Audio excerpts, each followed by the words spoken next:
The first time the distance felt real was a Tuesday, somewhere between the hum of the fridge and the glow of my laptop's sleep light blinking like a heartbeat on the desk. Dinner sat cooling on the counter in that familiar gray evening light that made everything look softer than it felt. She texted that she'd be late, the project ran over, the client wouldn't stop talking. I replied with the usual, "No worries, be safe." Then I set 2 plates anyway and watched the steam lift like a promise breaking apart in the air. The apartment carried the quiet like a secret. It pressed on the walls and settled in the chairs where we used to laugh without trying. The kind of quiet that makes you hear your own breath and wonder what it's doing there. The kind of quiet you learn to respect. It became routine, her keys at the door after 10, the hurried kiss on the cheek, the bag set down like a report to be filed. The smell of rain and cheap lobby coffee on her coat. She talked about deadlines and I listened for everything else. I searched her eyes for the way they used to stay and found them moving, sliding past me, landing on the clock, the sink, the floor. Some nights she'd eat standing up, fork tapping against the rim of the bowl, a small metronome counting out a life we weren't living together. I stopped asking if she was tired. That felt like asking a drowning person if they were wet. The phone calls began as background weather, nothing sinister, little storms passing through, a vibration under conversation. A second vibration while she laughed in a way that didn't belong to what I'd said. "Work," she'd murmur, thumb flashing across glass, eyes down and away. I smiled with that careful tenderness people use to touch a bruise without naming it. The hum of distant traffic traced the window like a thin thread, and beyond it, the city pulsed with stories that weren't mine. I told myself this was what commitment looked like during hard seasons, a steadiness in the fog. Some nights I believed it. Some nights I sat at the edge of the bed and watched the blue light crawl over her sleeping face and felt like I was watching a stranger breathe in my house. The discovery wasn't cinematic. It was small, unglamorous, almost polite. I walked into the kitchen for water, soft footsteps on cool tile, the taste of toothpaste still mint-sharp on my tongue. Her phone buzzed on the island, face down and then again, urgent, like a tiny bird trying to get out. It was nearly midnight. The rain ticked on the window. The name flashed when the screen woke itself, Evan. No last name. Just that, and the preview of a message that shouldn't have had permission to exist in our life. Can't stop thinking about. The rest hid behind the ellipsis, like it knew what it was doing. I didn't touch the phone. I just stood there and felt the room tilt, felt the pages of the day turn to paper cuts in my hands. She came out of the bathroom with a towel around her hair, skin damp and haloed by steam. She saw me and followed my eyes to the phone. A pause settled, thick, heavy, the kind that doesn't break so much as rearrange the air. She reached for the device too casually, like a waitress grabbing a pen. "It's a coworker," she said, voice soft, a practiced softness that had been polished smooth by use. "He's dealing with a lot, I'm just being there." I nodded because nodding was easier than breathing. The fridge motor shifted gears. The light over the stove buzzed. Somewhere a siren dragged a red line past our building and kept. "Okay," I said, and the word tasted like cardboard. "Okay." She stepped closer and smelled like the citrus shampoo I'd bought last month because she said it reminded her of summers that didn't feel like this. "I love you," she said. It sounded like a password, something transactional to unlock the next screen. Then the phone buzzed again, a tiny electric pulse between us. She flinched. The flinch was not a coworker. My chest went tight, then hollow. I looked at her, really looked at her, at the way she held her jaw, the thin line of her mouth, the careful control in her shoulders, and realized I was standing on a trapdoor I had built beneath myself with every benefit of the doubt. "I need some air," I said, and walked to the balcony even though the rain was coming sideways. The city smelled like wet concrete and old promises. I leaned against the rail and listened to the drip from the awning and the slow grind of the elevator cables in the shaft beside us. She stayed in the doorway, arms crossed, chilled by the draft. "It's nothing," she said. "You're overthinking." The word overthinking landed like an accusation. Maybe I was. Maybe that's what love is when it's run out of road. You think too much to avoid feeling what you already know. I turned back inside and wiped rain off my face with my sleeve. "Is it nothing?" I asked. My voice wasn't angry. It didn't have the energy for that. It was tired in a way that felt old. She hesitated, the way you do when you decide what kind of person you're going to be next. "Yes," she said, too fast. The phone lit up again on the counter, shameless and bright. I walked past her and picked it up, not to search, not to accuse, just to set it in her hand. But the screen was already awake, and in the half-second before it went dark, I saw the last message in full. No ellipses. "No mercy. Miss your voice," it said. "Can you call just to hear you breathe?" The apartment made a sound then, a structural sound, a settling like the place itself was adjusting to a new shape. She swallowed. I put the phone in her palm. Coworker, I asked, and for the first time we were both completely honest, because neither of us answered. The rain softened, and in that thinner patter, in that thinner air, something in me collapsed without drama. It didn't crash. It folded inward, slow and neat, the way you tuck a shirt you know you'll never wear again into the back of a drawer you never. She reached out as if to touch my arm and stopped an inch short, fingers suspended, unsure which planet to land on. Please, she said, a small word, a big ocean. Please what? I asked. She closed her eyes like the light hurt. The clock over the stove clicked to midnight. Somewhere upstairs, water started in a pipe and rattled through the walls like distant applause. Please don't make this worse, she whispered, and the quiet after it was deeper than before. The quiet had learned my name. I set a glass in the sink and watched it wobble into stillness. When it stopped moving, I realized She says it's him calling, as the phone lights again, and hands it to me, trembling, while the ring cuts the room in half. The night did not end, it thinned.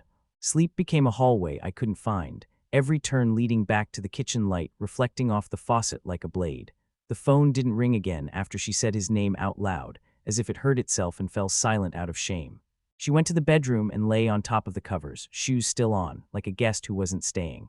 I took the couch and listened to the building breathe, the elevator sighs, the tick of cooling metal in the vents, the hum of the fridge keeping a private promise to the milk. The city's pulse felt louder than my own. I counted it to stay anchored. 1, 2, 3. Dawn unspooled in a pale thread under the blinds, and by the time morning stepped inside, I had rehearsed 15 different things to say and believed none of them. The days after were made of lists.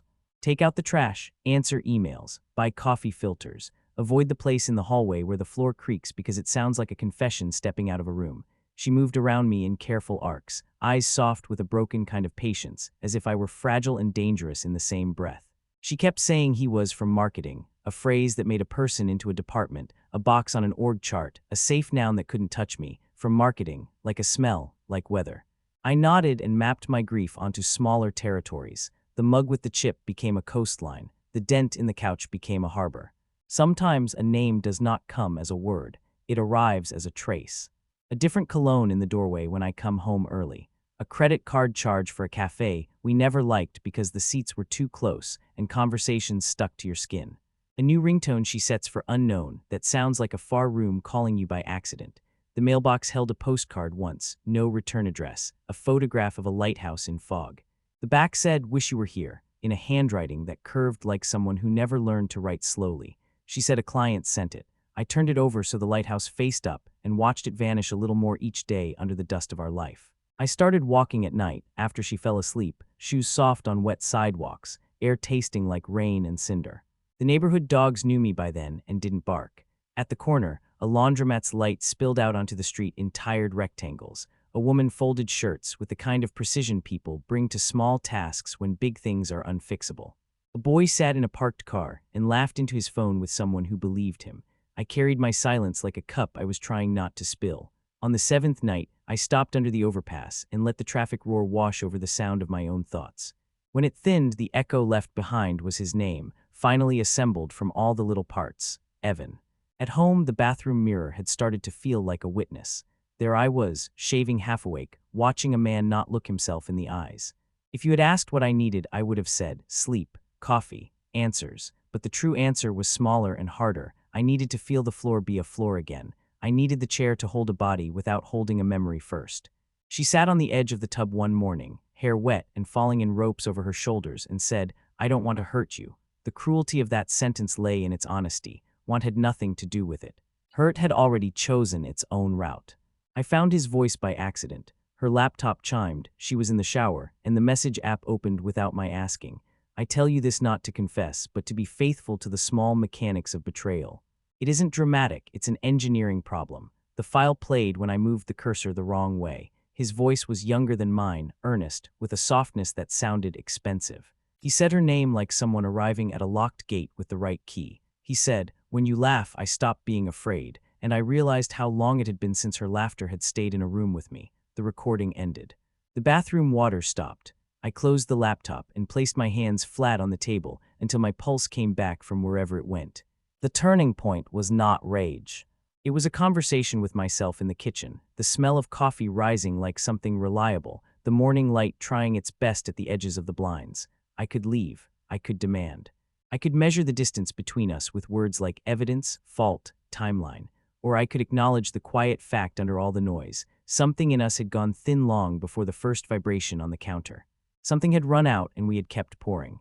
I made 2 cups anyway and set hers where she liked it, right side of the island, handle pointing to 2 o'clock, because love is a habit before it is a feeling. In the days that followed, resilience looked like small, unphotographed acts. Washing the spoon immediately after stirring, changing the sheets even when last night's dreams still clung to the pillowcases, answering my mother's text with a voice note so she couldn't ask the questions she didn't know she was asking. I went to work and said the sentences my job required and took the stairs to feel my legs remember their function. On the 12th day, I received an email from Evan L., a forwarded thread, a schedule. A meeting invite she'd accepted at a time she had told me she was at yoga. He had meant to send it to someone else. His mistake was a door blowing open in a wind I didn't make. I replied with nothing. I did not correct him. I did not announce myself. I printed the email and folded it, then unfolded it, then left it on the counter like a flag I refused to raise. That night, she sat across from me at dinner and told me about a new client who loved our city's skyline.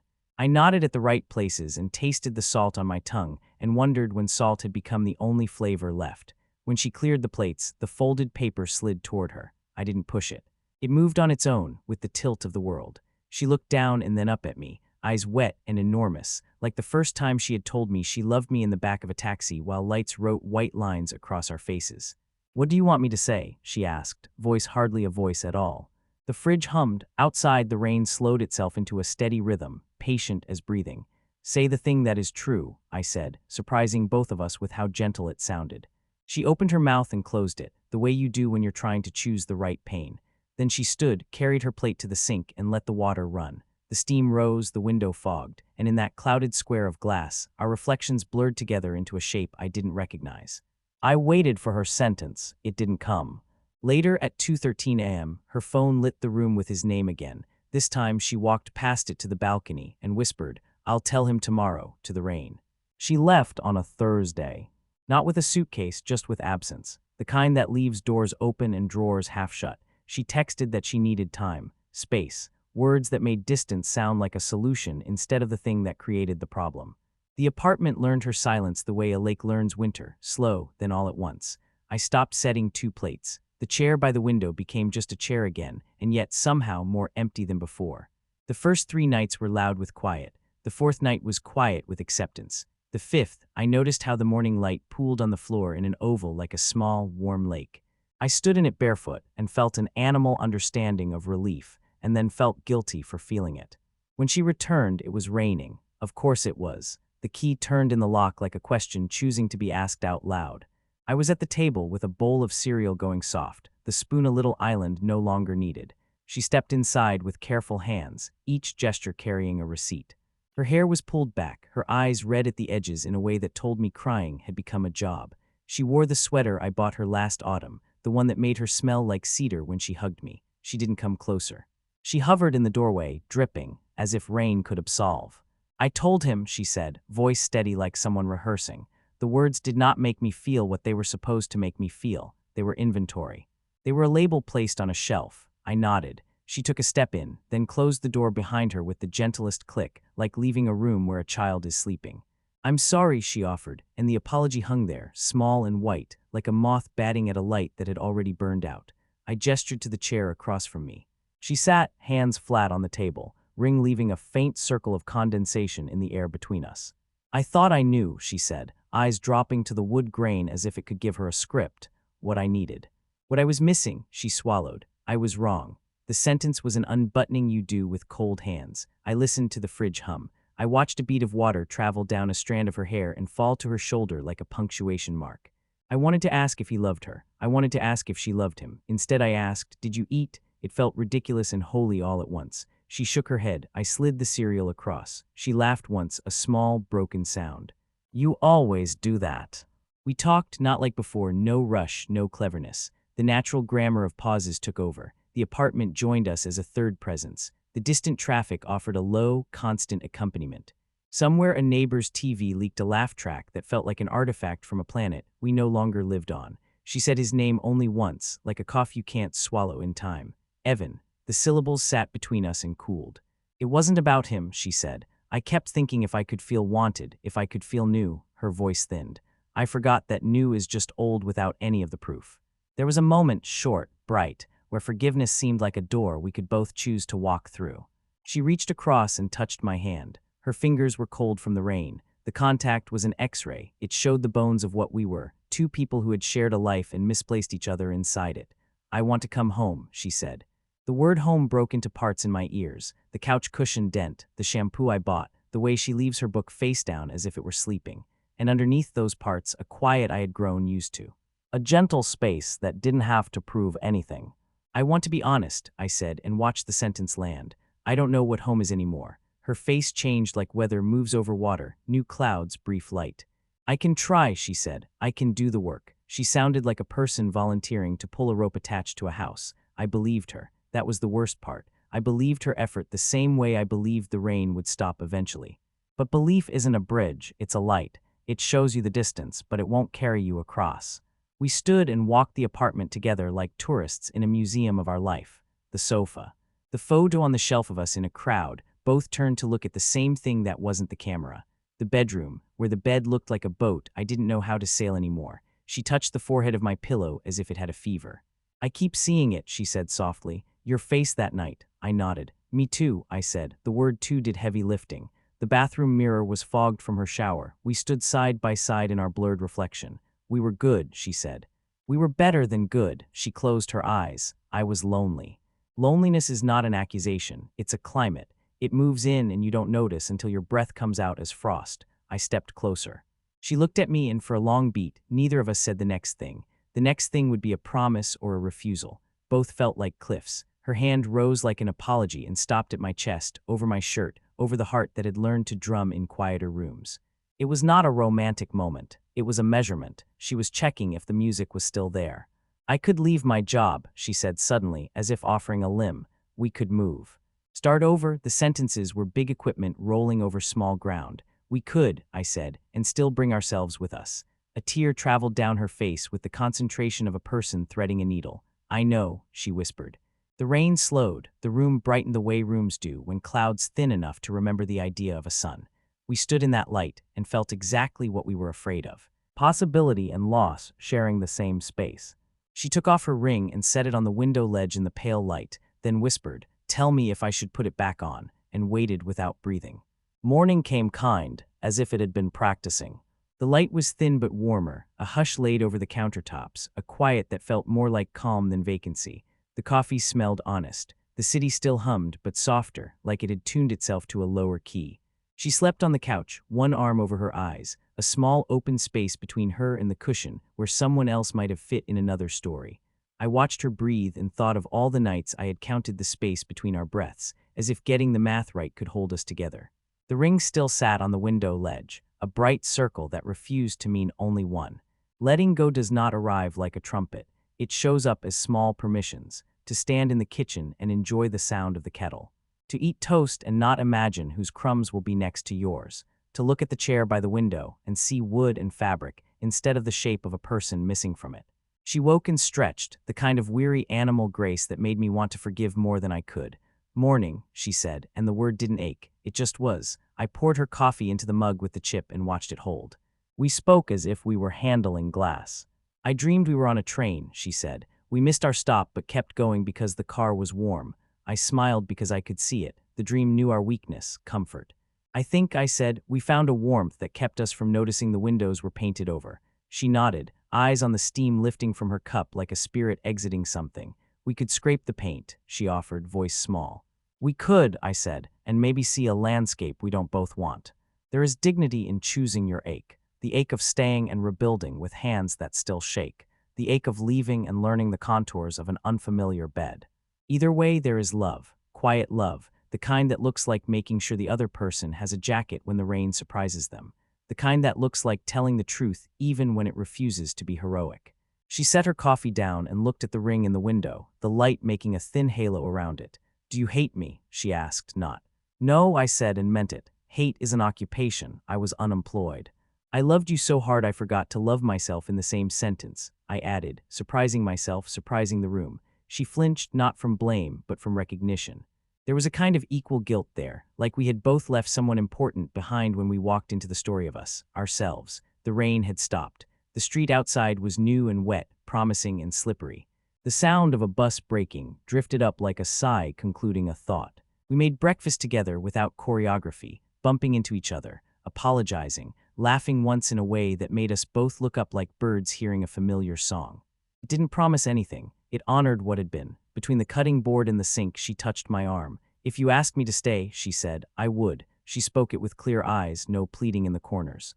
I looked at her hand where it lay on my sleeve, the hand that had learned the weight of my jaw, the way my hair grows wrong at the crown, the map of my back like a coastline. "I'm asking you to be free," I said. The sentence tasted like good medicine, not sweet. "Right," she breathed out slowly, as if laying down a bag she'd carried too far. "And you?" she asked. I looked at the chair by the window. At the morning light making an oval on the floor like a small lake. At the ring catching that light and giving it back in a quiet way that did not demand a ceremony to make it real. "I'm going to learn how to sit in that light without counting the shadows," I said. It sounded like a plan, small, honest. We packed her things in 3 boxes: clothes, books, the mug she loved more than I did. We left the photograph on the shelf. We agreed it could belong to the apartment now, to the years, to the air that had held our words. At the door, she put on her coat and looked taller in it, like a person among her own weather. "Thank you," she said. "I knew what for not making me a villain so I could make sense to myself." I nodded. "For not making me a hero so I could make sense to myself," I replied. We laughed again, quietly, like the last spoon in the drawer finding its place. She lifted the boxes one by one. The hallway held its breath. "Will you be okay?" she asked, a cliché wrapped around a real concern. "I will be," I said, and felt the truth flicker on and then stay lit. She stepped into the corridor, the building light faint and yellow. She turned back and touched the doorframe with the tips of her fingers like a superstition. Then she left. The elevator cables sang a low note as they took her away. I stood in the doorway until the light changed. The apartment exhaled. The chair by the window was just a chair. The ring on the ledge caught one last stripe of sun and held it like a quiet promise to no one. In the soft hum of the afternoon, rain drying from the glass, I slid the ring into a small bowl by the keys, opened the window an inch to let the cool air in, and sat in the morning light that had finally, gently, learned to stay. Sat in the morning light that had finally, gently, learned to stay.